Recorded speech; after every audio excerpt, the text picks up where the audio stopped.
Pode começar. Amém. Boa noite.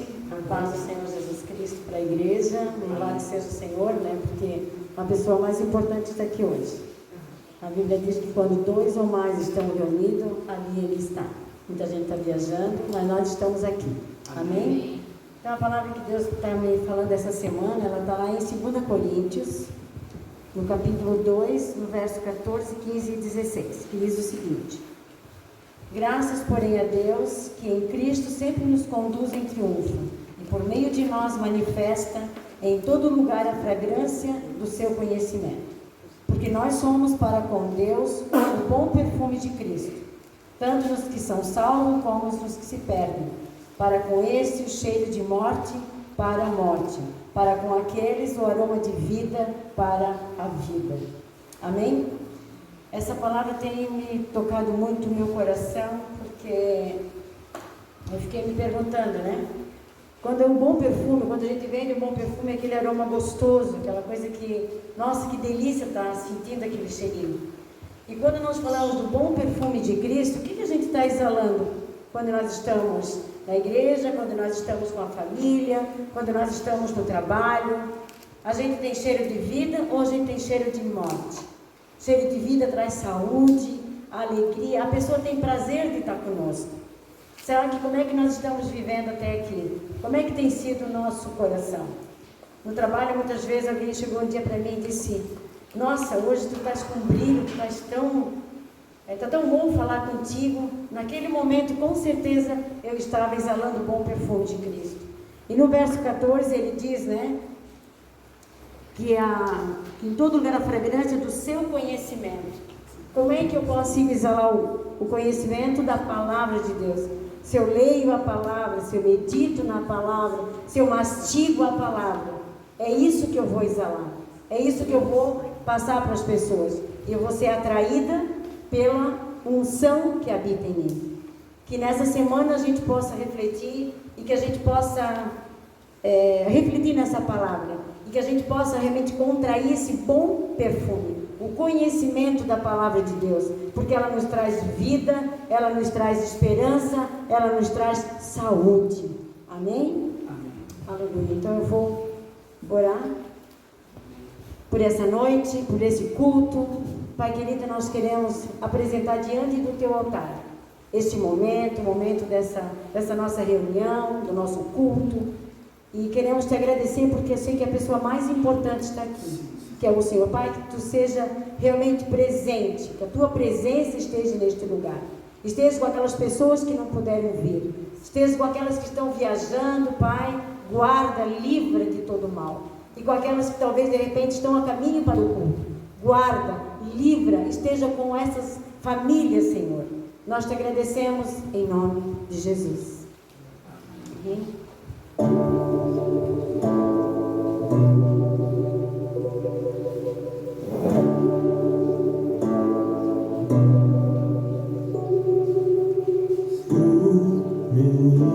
Nasceu como um filho, se nos deu. Ele é o próprio Deus e vive em mim. Debaixo de suas asas eu me escondi. E o seu nome é maravilhoso. Glória ao príncipe da paz.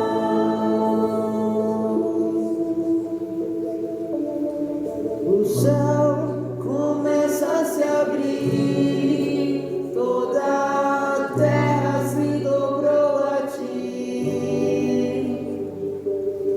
Cristo, Rei dos Reis, veio nos buscar.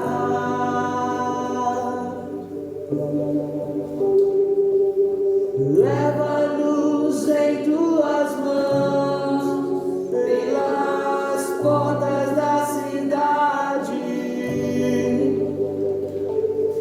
a Nova Jerusalém para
Obrigado pela tua palavra, Pai. Tu és maravilhoso.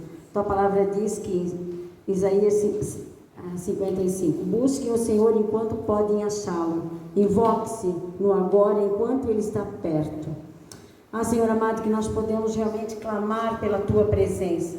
Que podemos experimentar a cada dia o teu poder. Ajuda-nos, Senhor, a caminharmos a cada dia no temor do Senhor, que é o princípio do saber. Muitas vezes a gente ora por sabedoria, mas não há sabedoria, Senhor, sem temor a Ti.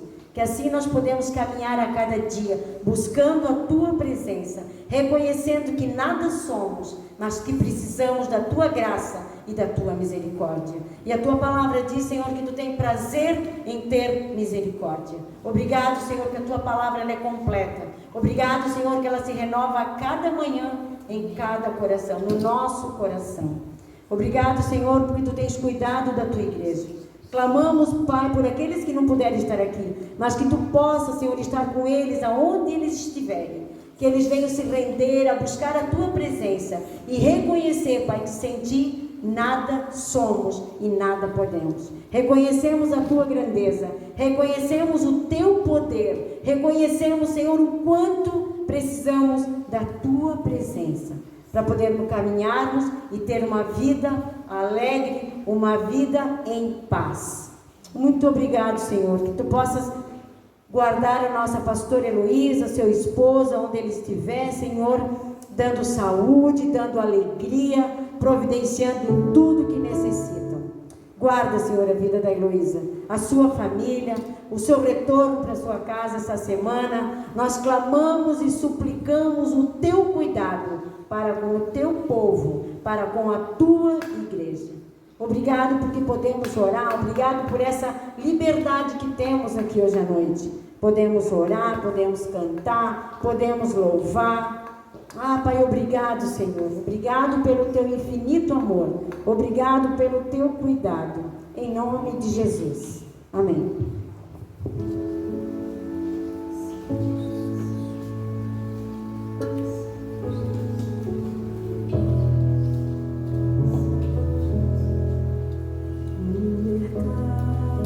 Está voltando.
Aleluia, que bom. O Senhor está vindo para nos buscar a igreja, que o nosso nome esteja escrito no livro da vida. Amém, queridos? Essa noite nós vamos chamar o Charles, que vai trazer a nossa mensagem para a nossa semana. Gostaria que os irmãos impusessem as mãos sobre a vida dele, que creio que vai ser uma bênção. Amém? Pai querido, quero colocar a vida do Charles diante do teu altar. Que ele venha ser um instrumento poderoso nas tuas mãos. Que ele venha falar exatamente aquilo que está no teu coração. Com certeza se preparou, buscou a tua palavra, orou. E que a unção do Espírito Santo tenha liberdade no seu corpo, na sua boca. Que ele fale exatamente, Senhor, aquilo que tu queres que ele fale para o povo, para a igreja. Que a gente esteja com o nosso coração aberto, preparado, Senhor, para receber a tua mensagem. E que seja uma bênção na nossa vida e na vida do Charles, em nome de Jesus. Amém, querido? Amém. Amém. Glória a Deus. Obrigado. Amém. Amém, irmãos. Boa noite a todos. Quero cumprimentar a todos com a paz do Senhor. Amém. Também quero cumprimentar quem vai estar assistindo depois, esse vídeo. E como o hino diz, o rei está voltando. Amém. Me tocou muito, porque essa é a mensagem da noite de hoje. Deus tocou muito forte no meu coração para estar falando sobre o livro do Apocalipse, a sua volta, os propósitos que Deus tem para o fim dos tempos. E claro, não vai dar para se aprofundar, porque é um assunto complexo, mas vou passar de forma superficial esse conteúdo, para que a gente possa ter uma noção, uma ideia do que será. Então, assim, irmãos, o Apocalipse ele tem algumas linhas de interpretação. Então, o que eu vou estar falando aqui é a linha que Deus tem falado comigo todo esse tempo de conversão. Vai fazer 20 anos que eu me converti, agora em março. Então, durante todo esse período, tudo que eu ouvi, tudo que eu li, tudo que Deus ministrou no meu coração, essa é a linha que eu vou estar abordando essa noite. Tá? Mas quero dizer para os irmãos que tem outras linhas e que eu não posso bater o martelo. Tudo que eu falar vai acontecer. Não dá para ter essa certeza, ninguém tem essa certeza. Mas vamos estar abordando aquilo que Deus colocou no meu coração. Amém? Irmãos, então, antes de entrar no livro do Apocalipse, quero dar uma introdução para os irmãos, lá no livro de Gênesis. Pode abrir, livro de Gênesis, capítulo 2, versículo 7. Amém? Gênesis, capítulo 2, versículo 7. Todos acharam? Amém. Tu és maravilhoso, Senhor. Tu és bem-vindo aqui neste lugar. Amém. Gênesis, capítulo 2, versículo 7. Assim diz a palavra de Deus: formou o Senhor Deus o homem do pó da terra e soprou-lhe nas narinas o fôlego de vida, e o homem tornou-se alma vivente. Amém? Nesse versículo a gente vê que Deus criou o homem e a mulher à sua imagem e semelhança e colocou dentro do homem algo dele, porque ele fala que ele soprou nas narinas. Quando tu sopra algo dentro de ti, vai para onde tu soprou. Então, Deus colocou dentro do ser humano algo que é dele, ou seja, a eternidade está dentro de nós. E é por isso que o nosso coração tem sede de Deus, por isso que tem um vazio dentro de cada ser humano que busca essa comunhão com o Pai, com aquele que deu algo que está dentro de nós. Amém? Por isso que nós temos essa necessidade. E como a gente sabe, Deus coloca Adão e Eva no jardim do Éden e o homem e a mulher pecam, se rebelam contra Deus.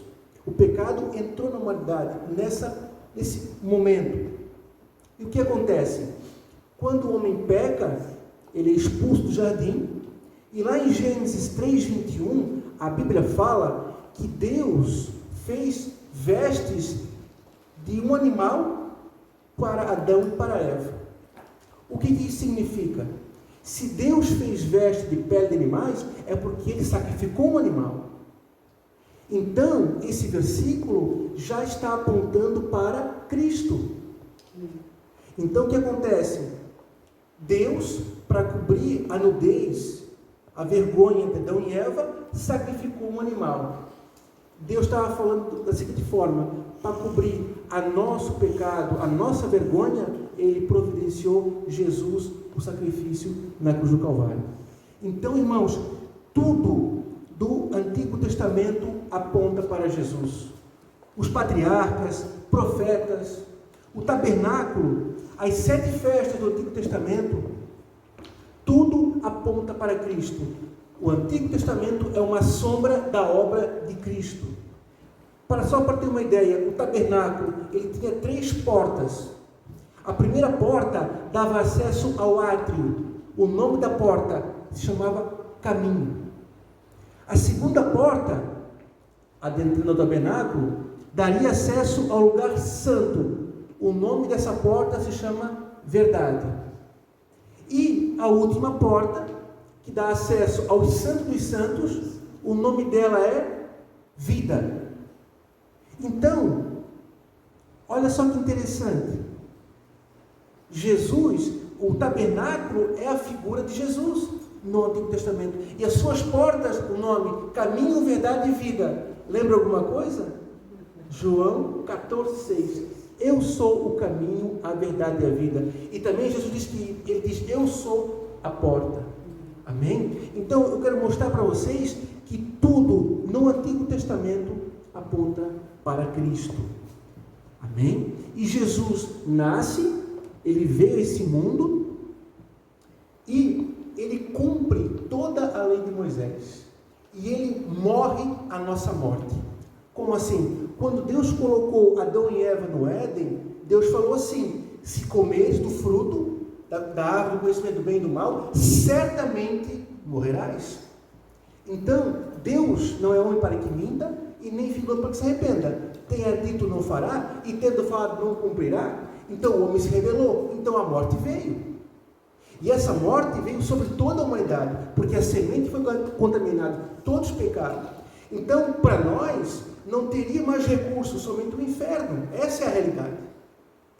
Mas Deus, do seu infinito amor, providenciou um meio para que pudéssemos ser salvos.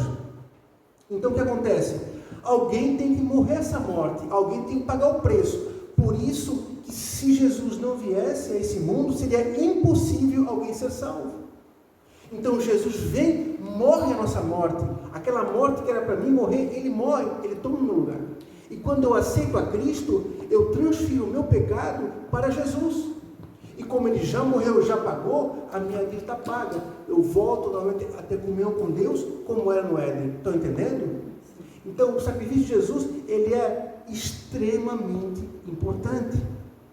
Amém? E Jesus, ele rasga o véu do templo. O que isso significa? No Antigo Testamento, somente o sumo sacerdote, uma vez por ano, poderia entrar no Santo dos Santos. E com a obra de Cristo, ele rasga esse véu e dá acesso a todos que quiserem entrar no Santo dos Santos, que é a presença de Deus em qualquer dia do ano. Basta que nós queremos. É isso que Jesus fez por nós. Amém? Glórias a Deus. Então, irmãos, quando Jesus rasga o véu do templo, termina o tempo da lei. O período da lei termina ali, na cruz. É na cruz que rasga o véu do templo. E começa que período? Da graça. É o período que estamos vivendo agora. E o que acontece? Quem morreu antes do sacrifício de Jesus, todos que morriam, os salvos e os não salvos, iam para o mesmo lugar. Como assim? A Bíblia, ela não explica muito isso, mas tem um texto, se vocês quiserem em casa depois ler, 1 Samuel 28, explica um pouco isso, que nessa oportunidade, Saul vai consultar Samuel, que já estava morto. Ele procura uma necromante, que pela lei de Moisés é proibido, mas ele faz isso. E lá, Samuel fala com ele. A Bíblia diz que é Samuel que fala. E é interessante que Samuel fala do futuro. que vai acontecer? Samuel diz assim, amanhã, falando para Saul, você e seus filhos estarão aqui comigo. Então o que a gente entende? Que todos iam para esse lugar. Por quê? Porque Samuel era um homem de Deus, um profeta, que estava naquele lugar. Saul, Deus tinha rejeitado ele, o Espírito não estava mais com ele. Deus nem falava mais com ele, e também ia para aquele lugar. Então era um lugar só, que iam todos. Agora, se era de tormento, se tinha divisão entre salvo e não salvo, eu não sei te responder. Mas era apenas um lugar. Por quê? Lá em Hebreus 10:4 diz que é impossível que o sangue de touros e de bode tire o pecado.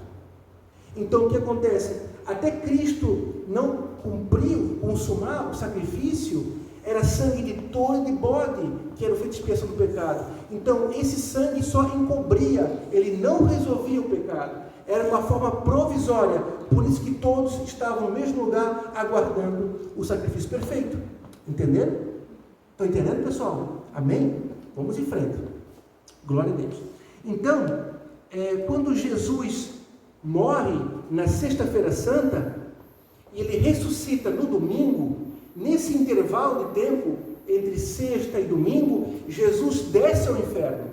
A Bíblia diz que Jesus desce ao inferno, toma das mãos de Satanás a chave do inferno da morte, ou seja, aquele domínio que Satanás tinha sobre a humanidade não tem mais. Agora todo o poder está com Jesus. A Bíblia diz que toda a autoridade está com Jesus. Ele toma isso das mãos de Satanás, que foi entregue no Éden para Adão e Eva. Ele toma, e a Bíblia diz em Efésios 4:8 que quando ele sobe ao alto, ele leva cativo o cativeiro. O que significa? As pessoas que estavam naquele lugar, no Hades, no inferno, que eram salvas, Jesus leva com ele. Nesse momento, entre sexta-feira santa, que ele morre, e a ressurreição no domingo. Isso acontece nesse período. E aí então, começa-se agora o seio de Abraão. O seio de Abraão tem o Hades, o inferno ainda. Se vocês forem ler lá em Lucas capítulo 16, a partir do verso 20, explica o seio de Abraão. Então o que acontece? Quem não é salvo vai estar nesse Hades, nesse inferno. Continua lá. E quem é salvo estará no seio de Abraão. E a Bíblia diz que é um abismo entre o seio de Abraão e esse Hades. Então esse abismo, ele foi construído através do sacrifício de Jesus, para ter essa separação, porque ali o sacrifício foi perfeito, o pecado foi pago, e quem está salvo está no paraíso. Amém? Glória a Deus. Aguardando o arrebatamento. Tá? O que acontece? Agora, depois dessa introdução, vamos entrar no livro do Apocalipse.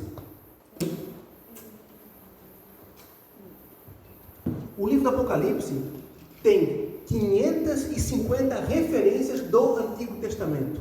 Olha só que interessante. Textos do Antigo Testamento estão em perfeita harmonia com o Apocalipse. A Bíblia, os seus 66 livros, eles têm harmonia, se concordam, se complementam. Um explica o outro. É fantástico. Tá? Então, o Apocalipse tem essas referências. Irmãos, hoje nós estamos vivendo Apocalipse 2 e 3. Essa é a realidade da igreja hoje. Nós estamos vivendo Apocalipse 2 e 3. O que está nesses dois capítulos? As 7 igrejas. Deus, aliás, Jesus, manda João escrever para 7 igrejas. O que acontece? São conselhos práticos para manter o foco, para manter a igreja cheia do Espírito Santo, aguardando o noivo, o arrebatamento, estando no primeiro amor, com a unção, sem se distrair. Então, irmãos, essas cartas das 7 igrejas é muito importante para nós. São conselhos preciosos para o nosso dia a dia. Amém? Agora eu quero entrar. Jesus falou que quando chegaria no fim dos tempos, haveriam sinais. Amém? Quais são esses sinais? Eu vou estar falando alguns. Um deles, a figueira florescer. O que isso significa? Israel ter paz. Quando Israel tiver paz, é um sinal do fim dos tempos. Porque aquela região é uma região de muito conflito. Desde que eu me entendo por gente, sempre era conflito naquela região. É algo assim, espiritual, né? Então, paz em Israel é um sinal do fim dos tempos. Outro sinal, a ciência se multiplicaria. Né? O que temos visto nos últimos 10 anos, a ciência se multiplicar é algo astronômico. O que o celular faz hoje, nós nunca imaginaríamos 10 anos atrás. Então, a ciência está tomando uma proporção em todas as áreas, né? Na medicina, no financeiro, em todas as áreas, a evolução é muito grande. Então, esse também é um sinal do fim dos tempos. Por exemplo, agora já veio, né, a internet 5G. O que é a internet 5G? Ela é 100 vezes mais veloz. Tipo, uma antena pode conectar 10 milhões de aparelhos. E vai ser a internet das coisas. Ou seja, todas as coisas, tudo é doméstico, tudo vai estar conectado à internet. Então, vai ser um passo ainda maior, né, para esse processo de modernização. Então, é o que nós temos visto, né? É um sinal também. Outro sinal, irmãos, pode abrir em 2 Timóteo, capítulo 3. Eu quero estar lendo com vocês esse texto. Tá? 2 Timóteo, capítulo 3, versículo 1 ao 4. Também é sinal do fim dos tempos. E vocês vão identificar com o nosso tempo, isso aqui. Sabe, porém, isto: nos últimos dias sobrevirão dias difíceis, pois os homens serão amantes de si mesmos, gananciosos, presunçosos, soberbos, blasfemos, desobedientes a pais e mães, ingratos, profanos, sem afeição natural, irreconciliáveis, caluniadores, sem domínio de si, cruéis, sem amor para com os bons, traidores, atrevidos, orgulhosos, mais amigos dos prazeres do que amigos de Deus. Irmãos, eu tenho observado isso cada vez mais forte na nossa sociedade. Cada vez mais imoralidade, cada vez mais frieza, cada vez mais indiferença. Isso também é um sinal do fim dos tempos, porque o amor iria se esfriar. Amém? Então, esses são alguns sinais. E agora, então, quero estar passando para a parte do arrebatamento, que é a partir de Apocalipse, capítulo 4, né? Começa a descrever os relatos do arrebatamento. Mas o texto que eu vou ler com vocês é 1 Tessalonicenses, capítulo 4. 1 Tessalonicenses, capítulo 4, versículo 13 ao 18. Assim diz a palavra de Deus: não quero, porém, irmãos, que sejais ignorantes acerca dos que já dormem, para que não vos entristeçais como os demais, que não têm esperança. Cremos que Jesus morreu e ressurgiu. Assim também cremos que aos que dormem em Jesus, Deus os trará a trazer com Ele. Esse é o arrebatamento. Amém? Dizemos isto, pela palavra do Senhor, que nós, o que ficarmos vivos para a vinda do Senhor, não precedemos os que dormem, pois o mesmo Senhor descerá do céu, com um grande brado, a voz do arcanjo, ao som da trombeta de Deus, e os que morrerem em Cristo ressurgirão primeiro. Depois nós, o que ficamos vivos, seremos arrebatados, juntamente com Ele nas nuvens, para o encontro do Senhor nos ares, e assim estaremos para sempre com o Senhor. Portanto, consolai-vos uns aos outros com estas palavras. Então esse texto explica certinho como será o arrebatamento. No momento de abrir e fechar de olhos, né, rápido, os que dormirem em Cristo, ou seja, os que estão no seio de Abraão, que eu expliquei, ressurgirão primeiro. E nós que estivermos aqui na terra, logo em seguida, subiremos com o Senhor para encontro com Ele nos ares. Esse será o arrebatamento. Amém? Glória a Deus. Então, quando acontecer o arrebatamento, termina-se o período da graça. A graça termina no arrebatamento. E aí começa o período de tribulação. Na terra, será a tribulação. E para a igreja que se encontrou com Cristo, começa as bodas do Cordeiro. São 7 anos de tribulação na terra e 7 anos de bodas do Cordeiro com o Senhor nos céus. Agora, irmãos, o que acontece? A linha, né, que eu estou traçando aqui do arrebatamento é pré-tribulacionista, certo? Tem pessoas que creem que o arrebatamento vai ser no meio da tribulação e tem alguns que creem que é no final da tribulação. Agora eu vou colocar para vocês alguns argumentos meus que mostram que a minha opinião, por que é antes da tribulação, tá? Primeiro item, a Bíblia no Apocalipse fala de igreja somente até o capítulo 3. A partir do capítulo 4, tu não encontra mais a palavra igreja no Apocalipse, apenas aos santos. Então dá para se entender que a igreja não está mais na terra. Amém? Então isso é um argumento. O segundo, em Apocalipse 22:17, a Bíblia diz: o Espírito e a noiva dizem vem. Então o Espírito Santo está com a noiva de Cristo. E eles falam, o Espírito e a noiva dizem vem, aguardando o seu Senhor, aguardando as bodas, aguardando o encontro. Então eu não creio que com a tribulação, com o anticristo dominando esse mundo, o Espírito Santo vai estar junto aqui, né, nessa situação. Eu não acredito dessa forma também. Isso também é um argumento, porque o Espírito Santo será tirado da terra. E aí realmente, somente pelo fato de sair o Espírito Santo, já é uma tribulação, né? Sem contar depois tudo que virá, certo? E Jesus, ele começou o ministério dele com o casamento. Lembra em João 2, nas bodas de Caná? Ali ele começa o ministério. E aí então, ali também agora ele começa a reinar num casamento.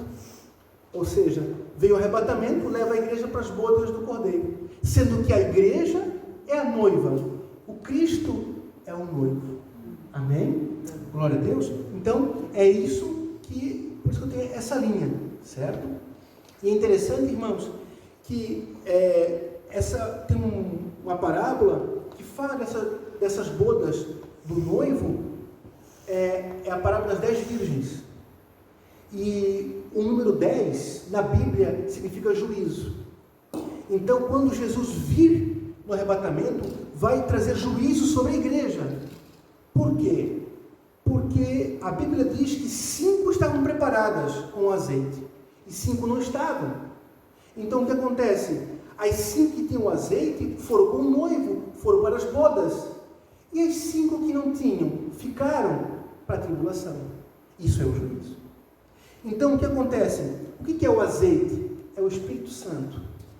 Então, por isso que nós precisamos buscar a Deus, né? Claro, não devemos buscar a Deus só por ter medo de ficar na tribulação ou por medo de ir para o inferno. Não podemos ter, né, essa mesquinharia em nosso coração. Nós temos que ter um caso de amor com o Senhor. Nós temos que entender que ninguém me amou mais que Ele, que entregou a sua vida, sendo que Ele não precisaria. Ele sofreu algo que não precisaria. Então, ninguém me ama mais que Ele. Então, eu tenho que desenvolver esse relacionamento, esse caso de amor com o Senhor, sabe? E buscá-lo, ler a Bíblia, conhecer. Por quê? Como é que eu consigo o Espírito Santo? Primeiro passo, aceitar Jesus. E qual é o segundo passo? Quando Pedro foi para o Sinédrio, foi questionado, ele falou a seguinte frase: nós somos testemunhas dessas palavras, nós e o Espírito Santo, que Deus deu àqueles que lhe obedecem. Então, se eu quero ter o Espírito Santo, eu tenho que obedecer a Deus. E para obedecer a Deus, eu tenho que conhecer a sua palavra. Então, primeiro passo, aceito a Cristo, conheço a Bíblia, leio a Bíblia e obedeço. E aí eu serei cheio do Espírito Santo. Aí eu estarei preparado, quando o noivo vir, eu irei com ele para as bodas. Amém? Glória a Deus. Então, irmãos, com a saída do Espírito Santo aqui da terra, como é que vai ter salvação? Né? Porque a Bíblia diz que somente pelo Espírito eu confesso Jesus como Senhor e Salvador. E aí então eu acredito que vai voltar a ser como era no Antigo Testamento. No Antigo Testamento, o Espírito Santo não era derramado como é hoje, mas ele agia pontualmente em algumas pessoas. Então, quando uma pessoa entender o que aconteceu, entender que ela ficou, que ela foi infiel a Deus, e ela buscar por Deus, o Espírito Santo virá de forma particular na vida dela, e ela vai poder ser salva também. Mas vai ter que derramar o seu sangue. Para ser salva na tribulação, tem que derramar o seu sangue, ela vai morrer. Porque como ela não aceitou a Cristo, que derramou o seu sangue, então ela vai derramar o seu sangue na tribulação. Vai ser um período muito tenebroso. Mas é possível ser salvo? Sim. Mas ela vai ser perseguida e ela vai ter que dar a sua vida. Por quê? Porque ela vai ter que aguentar até o final da tribulação. E a perseguição vai ser severa. Entendeu? Então, realmente são tempos difíceis. Né? Mas eu creio que nós estaremos nas boas do Cordeiro. Amém? Amém. Glória a Deus. Glória a Deus. Quem vai ficar aqui na tribulação? Israel. Tá? Israel. Tipo assim, o povo de Israel, né? Assim, claro, aqueles que aceitaram a Cristo, que é do povo de Israel, estão salvos também. Mas quando eu falo Israel, eu falo a nação, a religião judaica, né? Esses que estão esperando o Messias ainda, esses vão ficar. Os mornos, os crentes mornos, tá? Que é um pé na igreja, um pé no mundo, esses vão ficar, porque se enquadram nas 5 virgens que não tinham azeite, né? Aguardando o noivo. Vai ficar quem não creu em Jesus, os ímpios, né? E também aqueles que estão no Hades, no inferno, né? Porque quem está no seio de Abraão já está com Cristo nas bodas. E quem está no inferno vai ficar aguardando o julgamento final, que é lá no final, depois nós vamos ver isso. Eles vão ficar aguardando, certo? O que acontece? Qual é o propósito da tribulação? É juízo sobre as nações. Tá? Porque a Bíblia diz que o mundo jaz no maligno, e a gente vê nesse mundo afora tanta maldade, tanta ganância, guerra, sabe? É tanta coisa, né, ruim. Deus vai chegar uma hora que vai dizer, Ele vai trazer juízo sobre as nações, e também vai tratar Israel. Deus vai tratar Israel. Por quê? Porque era para Israel pregar o Evangelho. Esse era o propósito de Deus. Deus chamou Abraão e falou, de ti farei uma grande nação, e o descendente de Abraão, né, que é Jesus, é o Filho de Deus, é o povo escolhido para levar a mensagem. E eles rejeitaram. A Bíblia diz lá em João, capítulo 1, versículo 10 e 11, diz assim, falando sobre Jesus. Jesus estava no mundo, o mundo foi feito por meio de Jesus, mas eles não o conheceram. Ele veio para os seus, e os seus não o receberam. Foi muito pesado isso. Tipo, Jesus veio para o povo dele, fez o mundo, fez tudo, e eles disseram não. Por que que disseram não? Porque as suas obras eram más. A Bíblia diz que as obras deles eram más. Eles amaram mais as trevas, preferiram o mal do que o bem, porque a luz ia denunciar os seus pecados, e eles não quiseram se arrepender. Então vai chegar um momento que virá um tratamento sobre Israel, e aí eles vão entender tudo isso que aconteceu. E tem outra coisa, né? Israel vai sofrer na tribulação também, porque quando é no momento da crucificação, né, que Pilatos pede, Barrabás e Jesus, eles falam, soltem Barrabás e crucificam Jesus, o povo de Israel falou que o sangue dele caia sobre nós. Então, isso, né, já se cumpriu. Vamos pegar um exemplo, a Segunda Guerra Mundial, né, que os judeus foram massacrados, então o Jean também faz parte disso, mas na tribulação também, né, como eles falaram, o sangue desse inocente que cai sobre nós, eles vão também derramar o seu sangue. Né? Então vai ser um momento muito tenso, né, a tribulação. Então esse é o propósito da tribulação. E Israel, até hoje, está aguardando o Messias. Eles estão esperando o Messias, porque eles imaginam que o Messias será um líder político. É esse tipo de Messias que estão esperando, que vai resolver o problema de paz, que vai reconstruir o templo, sabe? Que vai resolver todos esses problemas que vem enfrentando há muitos anos. E o que acontece? o anticristo, ele vai se manifestar como um líder político. E ele vai resolver muitos problemas. E aí então Israel vai dizer, ali está o Messias. E além disso, o anticristo vai fazer sinais para enganar ainda mais as pessoas. E tudo isso vai acontecer. E aí então, o povo de Israel nesse momento vai crer que o anticristo é o Messias que ele esperava. E a Bíblia fala que quando, a partir do capítulo 4 do Apocalipse, quando abrir os selos, se você for ler a Bíblia, o cordeiro desata os 7 selos, depois tem as 7 trombetas e as 7 taças. Então, o primeiro selo, o que é? É o cavalo branco. Esse cavalo branco, ele vai promover a paz, vai promover prosperidade. No primeiro momento da tribulação, vai ter isso para quê? Para enganar as pessoas, porque o anticristo vai estar promovendo essa prosperidade, essa paz e resolvendo problemas que nunca foram resolvidos. E aí então, o pessoal vai mergulhar de cabeça nele, certo? E esse período vai durar 3 anos e meio. Então, a tribulação são 7 anos. Então, a primeira parte da tribulação vai ter esse engano, certo? E aí, então, esse primeiro selo, ele é desatado. Agora, na metade da tribulação, o cordeiro vai liberar o segundo selo. E aí é um cavalo vermelho, diz a Bíblia, e o objetivo dele é tirar a paz da terra. Ele vai tirar a paz da terra, e os homens vão matar uns aos outros. Aí começa a parte sangrenta da tribulação.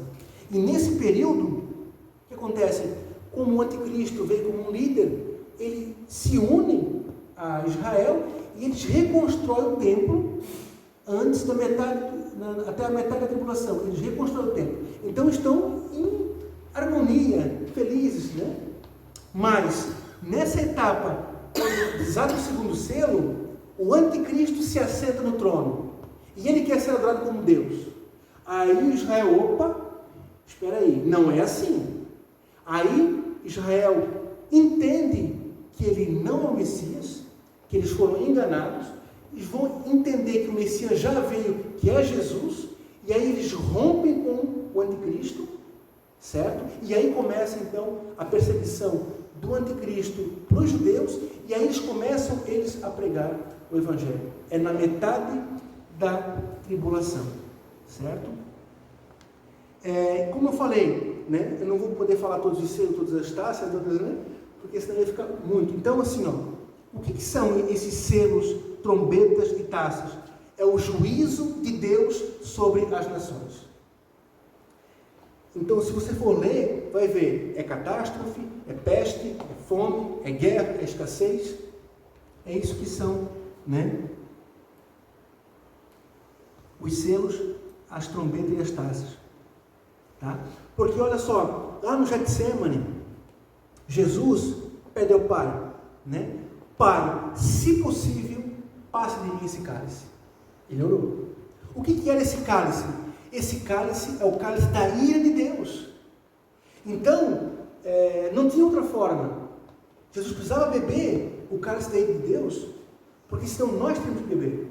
Então, como Jesus bebeu esse cálice e nós aceitamos a Cristo, estamos livres dessa parte. Agora, quem fica na tribulação vai beber desse cálice. Deus vai derramar sobre a terra o cálice da sua ira. Estão entendendo? Por isso que vai ser um período difícil, a tribulação. Principalmente a grande tribulação, que é da metade para frente. Então, beleza. O que acontece aqui, no meio da tribulação também, o anticristo morre. Ele morre e ressuscita no terceiro dia, para imitar Jesus. Só que quando ele ressuscita, agora ele se levanta como uma besta. Quando você lê na Apocalipse, a besta é o anticristo que morreu e ressuscitou. Só que quando ele vem como besta, ele vem de forma voraz, matando, como diz a Bíblia, matar, roubar e destruir. Ele vem perseguindo quem for contra ele. Essa vai ser a segunda parte da tribulação. E nós estaremos com o Senhor nas bodas do Cordeiro nesse período, amém? Glória a Deus. Isso aí. Então, como já falei, a perseguição vai ser extrema, tá? E ele vai ter uma marca. E a Bíblia diz que quem não aceitar a marca não poderá comprar nem vender. Ou seja, todo o sistema vai estar interligado. Então, hoje a gente vê o caminho sendo pavimentado para isso, né? A gente vê os documentos, o dinheiro, tudo indo para o digital, né? Então, nesse momento, vai estar tudo ligado de forma digital. Então, realmente, para tu sobreviver na tribulação, tu vai ter que fugir, se esconder, porque o sistema vai te engolir. E a perseguição vai ser muito forte. E outra coisa, só que quem aceitar a marca da besta está condenado. Então, quem colocar a marca vai saber o que está fazendo, vai ser algo consciente, ninguém vai ser enganado, ninguém vai ser enganado. Então, quando a pessoa decide, não, é como eu decido, eu aceito a Cristo, eu quero ir para o céu, eu sei o que eu estou fazendo, amém? Quem decidir pôr a marca, está consciente, está fazendo e vai para o inferno. Não tem salvação mais para quem botou a marca. Então, quem não quer botar a marca, vai sofrer a perseguição e vai ter que se esconder, certo? Porque o anticristo quer controle, ele quer controlar tudo e todos. Irmãos, aí então, nessa etapa, o povo de Israel irá pregar o Evangelho. E a Bíblia fala em 144 mil. Esses 144 mil são 12 mil de cada tribo de Israel, que são selados por Deus, vai ter um sinal na sua testa, e eles vão por todo o mundo pregar o Evangelho. E é esses 144 mil, o anticristo não consegue tocar, não consegue matar, porque eles têm a proteção de Deus, e eles vão desempenhar a função que Deus deu a eles, que é anunciar o Evangelho aos quatro cantos desse mundo. E além deles, terá as duas testemunhas, né? Olha só, quem são essas duas testemunhas? Moisés e Elias. Moisés e Elias vão voltar na tribulação para pregar o Evangelho. Olha só que interessante. Lá na transfiguração, lembra quando Jesus teve aquela passagem que apareceu Moisés e Elias? Olha só que interessante. Moisés, ele morreu, certo? E a Bíblia diz que Deus escondeu o corpo dele. Ninguém sabe onde está o corpo de Moisés. Assim são os que dormem em Cristo. Eles morreram e estão escondidos em Deus. Então Moisés representa os que estão no seio de Abraão. Amém? Elias não morreu. Elias foi arrebatado. Elias representa nós, a igreja. Estamos vivos e seremos arrebatados. E aí os dois se encontram com o Senhor no monte. É o encontro, né, da igreja e do seio de Abraão com o Senhor nos ares. Amém? Então, e eles vão vir para pregar o Evangelho, e o povo de Israel tem um carinho muito grande por Moisés e Elias. Então isso vai ser algo muito forte entre o povo, isso vai gerar muita força para a pregação do Evangelho, certo? Depois, então, desses 7 anos de tribulação, quando findar os 7 anos, tá? O que acontece? Jesus vem para a batalha do Armagedon. O que acontece? O anticristo, com os que têm a marca da besta, com seus exércitos, vão intentar uma guerra contra Jesus. Mas Jesus vem e aniquila eles instantaneamente. Então, ali finda-se a tribulação e Jesus vence o anticristo e os seus exércitos. Certo? Então, todos que têm a marca da besta vão morrer nesse momento, no final da tribulação, na batalha do Armagedon. Após essa batalha, vem o milênio, né? Se vocês lerem na Bíblia, no final vai ter os 1000 anos. O reinado de Deus, aliás, de Jesus, na terra, por 1000 anos. Aí, a gente fica se pensando, mas por que então que a gente já vai para o céu direto, né? Passamos por outra coisa, já acabou a tribulação, por que nós não vamos para o céu? O que eu vejo? Tudo começou lá no Éden, certo? E, através do pecado, porque assim, os planos de Deus nunca podem ser frustrados, certo? Mas o pecado, ele abriu um espaço, vamos dizer assim. Porque o que acontece? Deus tinha um plano com o Éden, e não era para ter terminado ali. Então, o milênio a concretização que faltou do Éden. Essa é a visão que eu tenho. Eu quero dar um exemplo para vocês. Vamos supor que eu decido fazer uma caminhada a pé, bem longa, tipo daqui até Balneário Camboriú, 45 quilômetros, certo? Para vocês entenderem um pouquinho. Então, é uma caminhada que eu vou levar ali 8 horas, talvez, né? Tudo isso. Aí eu saio e nos primeiros 100 metros eu tropeço, né? Tropeço, caio no chão, me levanto. Demoro 5 segundos entre eu cair e me levantar. E eu continuo minha caminhada até Balneário Camboriú. 8 horas de caminhada. O que é 5 segundos dentro de 8 horas? Praticamente nada. Certo? Então, o que eu entendo? Que entre o Éden, o homem pecar, todo esse nosso período que estamos vendo até agora, e chegar ao milênio, são 5 segundos para Deus. Pense, tire 6.000 anos da eternidade, sobra quanto? A eternidade. Então, para Deus, a eternidade é algo que nós não conseguimos mensurar. Então, o fato de o homem ter pecado, de Deus ter mandado Jesus, de restaurar tudo isso e voltar a reinar com Cristo, para Deus é isso aqui. Entenderam? Então é isso que eu digo. Então teve o Éden, teve o pecado, houve um tropeço, mas não é porque houve um tropeço que os planos de Deus serão abortados. Não, os planos de Deus serão concluídos. Quando? No milênio. Por isso que Cristo vai reinar com a igreja aqui na terra por 1000 anos, para concluir o que começou no Éden. Entenderam? Exemplo, no Éden Satanás estava solto, no milênio ele será preso. Por 1000 anos Satanás não poderá fazer nada. No Éden entrou o pecado, entrou a tristeza, entrou a maldição. No milênio vai ter santidade, alegria, paz. No Éden o paraíso foi perdido. No milênio, o paraíso recuperado. No Éden Satanás triunfou. No milênio Jesus triunfará. Amém? Então, é isso que eu vejo. O milênio ele vai concluir o que começou no Éden. Por isso eu comecei a palavra com o Éden. Entende? Depois do milênio, então olha só, o milênio vai se findar também. Aí Satanás vai ser solto novamente. Olha só. E ele vai, a Bíblia diz que ele vai tentar enganar as nações novamente. Depois disso tudo. Só que Deus vai permitir isso para humilhar ele. Por quê? Porque ele vai tentar enganar, mas não vai conseguir enganar ninguém.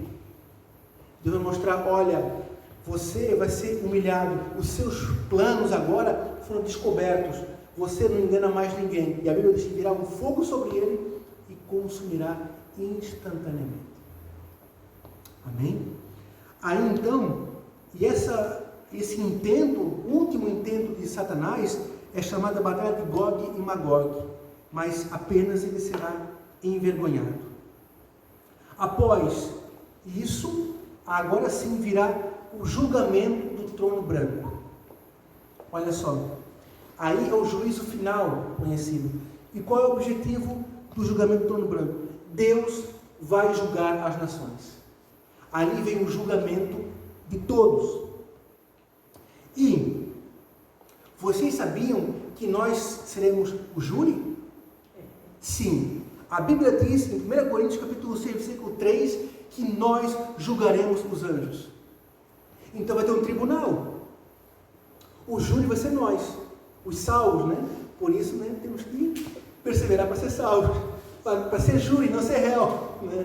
Amém? Glória a Deus. Não, Deus irá cuidar de nós. Amém? Nós seremos júri. Jesus será o juiz. Olha só, quando Jesus veio para a terra, ele foi réu, ele foi condenado, certo? Hoje, Jesus é advogado. A Bíblia diz que Jesus é o nosso advogado junto ao Pai. Mas no juízo final, ele será o juiz. E nós seremos o júri.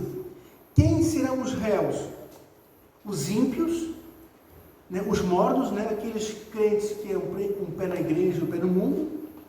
Quem estava no Hades, lá do seio de Abraão, né? Quem estava no seio de Abraão foi com Cristo. Mas quem ficou no Hades, no inferno, esses também serão julgados. Tá? E quem aceitou a marca da besta, na tribulação, Satanás, né, o anticristo, o falso profeta, todos eles serão réus. Só que a sentença já está decretada. Eles serão condenados. A sentença é essa. Apocalipse, capítulo, quero ler com vocês, 20, 14 e 15. Apocalipse 20, 14 e 15. Diz assim, ó. Então, a morte e o inferno foram lançados no lago de fogo. Esta é a segunda morte.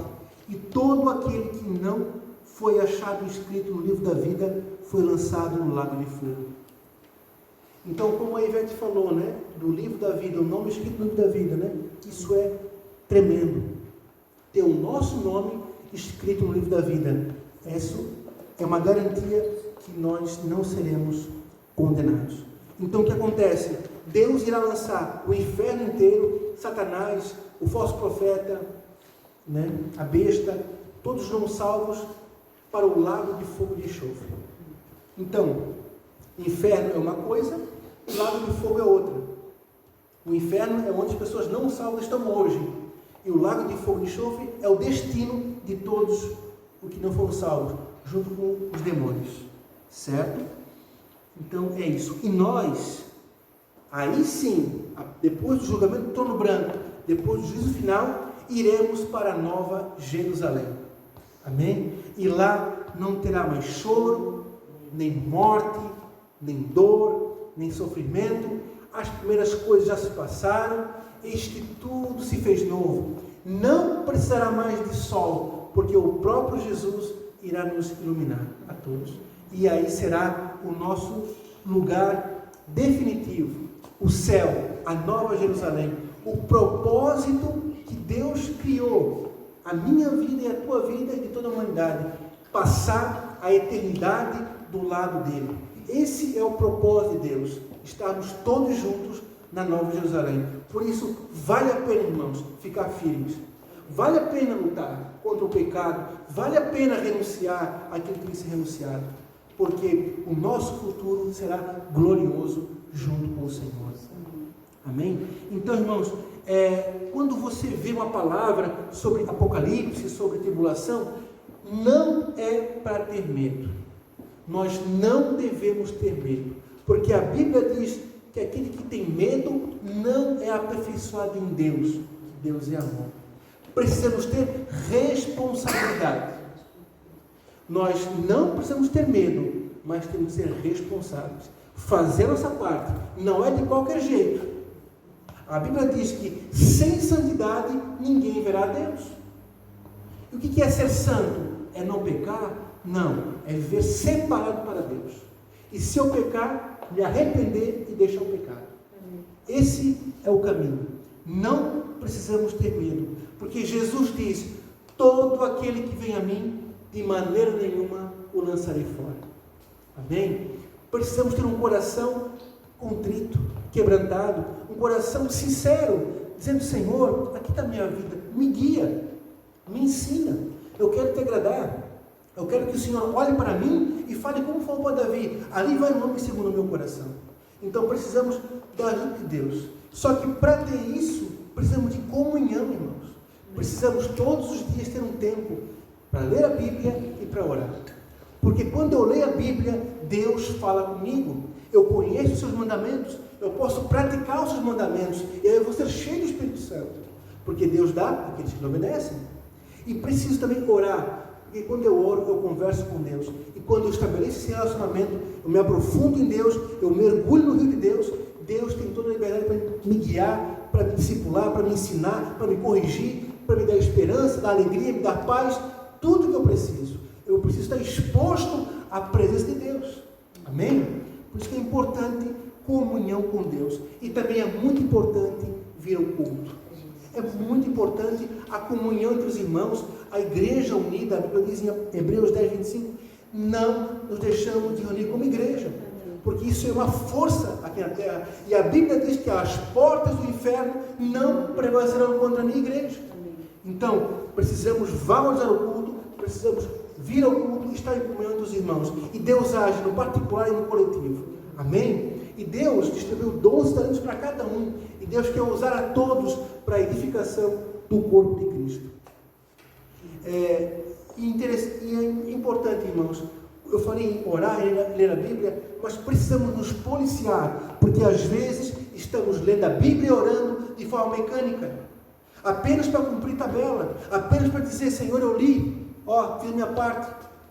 Não, precisamos ter um caso de amor com o Senhor. É como ler, imagina quando você lia uma carta da namorado, você lia de forma mecânica? Não, isso aqui é uma carta de amor, né? Deus escreveu para os seus filhos. Deus não quer que ninguém seja condenado. A Bíblia diz que Ele não tem prazer na morte do ímpio. A vontade de Deus é que todos se salvem, mas nem todos querem ser salvos. E aí então é o livre-arbítrio de cada um, né? Mas a vontade de Deus é que todos sejam salvos. Por isso precisamos buscar a Deus, né, de forma amorosa, não de forma mecânica. E Deus nos ajuda, Ele quer nos ajudar. Precisamos nos diminuir, precisamos menos de nós, precisamos dizer não para a nossa carne. O que é negar a si mesmo e crucificar, tomar a sua cruz e seguir? É dizer não para a nossa natureza pecaminosa, que é sempre nos levar para longe de Deus. Então, quando eu sentir isso, eu digo, não, eu sou de Deus, eu quero seguir ao Senhor. Eu crucifico a minha carne todos os dias para andar no Espírito, para agradar a Deus. Amém? E tenha certeza que Deus irá te abençoar. Porque o texto, né, quando chegaram para João e falaram, olha, lá os discípulos estão seguindo agora Jesus e estão deixando, falando para João Batista, né, que ele fala, que eu diminua e que ele cresça, para que a sua glória se estenda por toda a terra. Nós precisamos nos diminuir. Se eu quero ser cheio de Deus, eu tenho que me esvaziar de mim, porque dois corpos não ocupam o espaço. Então, se eu quero colocar outro líquido, eu tenho que esvaziar desse primeiro. Então, se eu quero ser cheio de Deus, eu tenho que me esvaziar de mim mesmo. E aí eu serei cheio do Espírito Santo. Como já falei, precisamos viver não uma religião, e sim um caso de amor com o Senhor. Então, para encerrar, irmãos, eu quero ler com vocês 1 Coríntios, capítulo 15. Glória a Deus. 1 Coríntios, capítulo 15, versículo 51.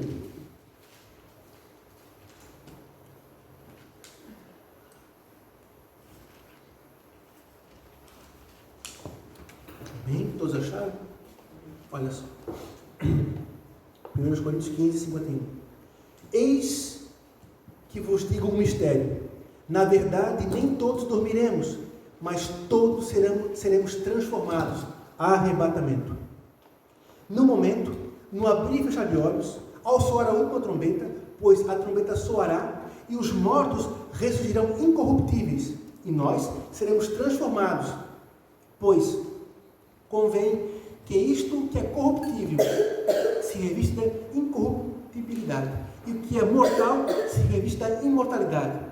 E quando isto que é corruptível se revestir da incorruptibilidade, e isto que é mortal se revestir da imortalidade, então se cumprirá a palavra que está escrita: tragada foi a morte na vitória. Onde está, a morte, o teu aguilhão? Onde está, a morte, a tua vitória? Ora, o aguilhão da morte é o pecado, e a força do pecado é a lei. Mas, graças a Deus que nos dá a vitória por nosso Senhor Jesus Cristo. Portanto, meus amados irmãos, sede firmes e constantes, sempre abundantes na obra do Senhor, sabendo que no Senhor o vosso trabalho não é vão. Amém? Que coisa linda, que promessa linda. Ele fala do arrebatamento, que todos seremos transformados e que a morte será vencida por Jesus Cristo, pela vitória dele na cruz. E Jeremias 29:11 fala: bem sei os pensamentos que tenho para vós do Senhor, pensamentos de paz e não de mal, para vos dar um futuro e uma esperança. Amém? Glória a Deus. Irmãos, então essa é a palavra que Deus colocou no coração, né? Podemos se colocar de pé e eu vou estar orando com vocês. Depois a Vânia coloca o louvor. Amém? Glória a Deus. Vamos orar, vamos entregar o nosso coração a Deus. Amém? Senhor Jesus, muito obrigado por tudo, Senhor. Eu te louvo e te agradeço pelo privilégio de poder te conhecer, de poder ter uma vida, Senhor, mesmo com as minhas falhas, com os meus erros, sim, mas eu tenho aprendido a buscar a Tua palavra, a Tua verdade, os Teus caminhos, Senhor, os Teus valores. Muito obrigado, Senhor. E o mais importante, né, a salvação, a vida eterna. Por isso, Deus, eu só tenho gratidão. Deus, obrigado, muito obrigado porque o Senhor tem guardado cada um. Se o Senhor trouxe aqui essa noite cada um, é porque o Senhor tem guardado, livrado. E também as pessoas que estão assistindo esse vídeo, também o Senhor tem guardado, tem livrado. Por isso, Deus, diante dessa Tua palavra, diante de tudo isso que vai acontecer daqui para frente, colocamos a nossa vida no Teu altar. Senhor, sonda o nosso coração, vê se há em nós algum caminho mau e nos guia pelo caminho reto, Senhor. Como o texto da Santa Ceia diz, que se nós julgássemos a nós mesmos, nós não seremos julgados, mas como somos julgados pelo Senhor, somos julgados para não sermos condenados com o mundo. Por isso, Senhor, que o Senhor possa nos guiar. Nós queremos estar nas boas do Cordeiro, queremos estar participando, Senhor, da Tua festa, aquilo que o Senhor preparou antes da fundação do mundo. Queremos estar lá com o Senhor, para sempre, adorando, bendizendo, exaltando o nosso Criador, que é esse o propósito da nossa criação, sermos adoradores, verdadeiros adoradores que te adoram em espírito e em verdade. Senhor, é o que eu tenho buscado a cada dia. Nos ajude, Senhor. Em nome de Jesus, nós sabemos, Senhor, que a salvação é de graça e pela fé. O Senhor conquistou na cruz do Calvário.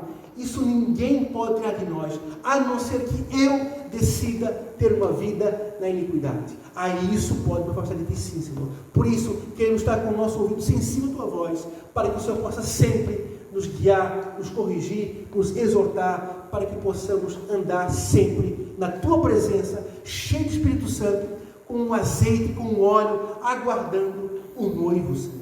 Por isso, Pai, eu quero orar por cada família aqui representada. Todos nós temos pessoas, Senhor, que precisam ser alcançadas, que precisam Te conhecer, Senhor. Em nome de Jesus, colocamos, Senhor, todos os nossos familiares, Senhor, sejam maridos, esposas, filhos, pais, Senhor, toda nossa família, nós clamamos em nome de Jesus. Espírito Santo, toca no coração deles, convence eles do pecado, da justiça e do juízo, Senhor, porque não tem nada mais alegre, mais feliz para nós, é ver uma alma se render a Ti, é ver uma alma se converter a Ti, é uma alma salva. Por isso, Pai, nós oramos por isso e também Te pedimos, Senhor, nos dê sabedoria para que possamos pregar, que possamos influenciar, que possamos, Senhor, fazer a Tua obra, sermos ceifeiros, Senhor, para o Teu reino. Nos usa, Pai.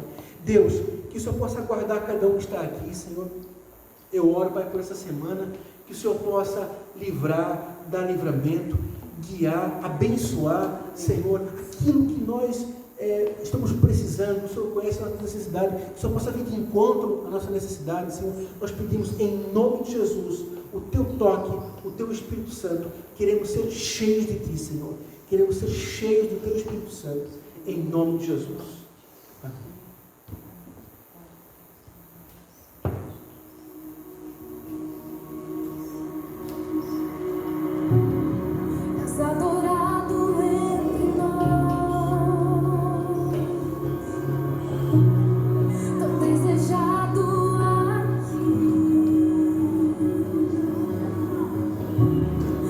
Nada se comparará com a glória que há de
Amém. Glória a Deus, irmãos. Né? A igreja está aguardando o Messias. Amém. O Espírito e a noiva dizem: vem, Senhor Jesus. Queremos nos encontrar contigo, Senhor. Tu és nosso Deus. Amém. Irmãos, então era isso, né? Que Deus colocou no meu coração. Amém. Eu desejo que Deus possa abençoar grandemente vocês, a família de vocês, a semana de vocês, e estaremos novamente aqui na próxima segunda. Amém? Amém. Deus abençoe grandemente. Amém. Amém.